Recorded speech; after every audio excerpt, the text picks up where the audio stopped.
ओ भैया ओ भैया ओ भैया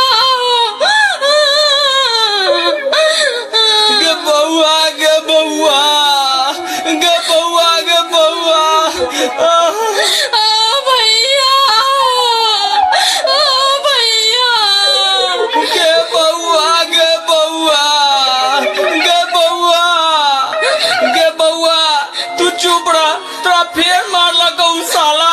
भैया हम पोता के कथू नहीं कहलिए तैयो हमरा देखे के न थोड़ी देलक। हाँ बउआ, बात की भेल से कह। ओ भैया उ कहल के हम जाई छी भैंसी की न, तो हम कहलिए कि हमरा नैहर में भाई है भौजाई है, ओकरा लेल खीर पूरी कर लेबै आ नैहर चल जेबै।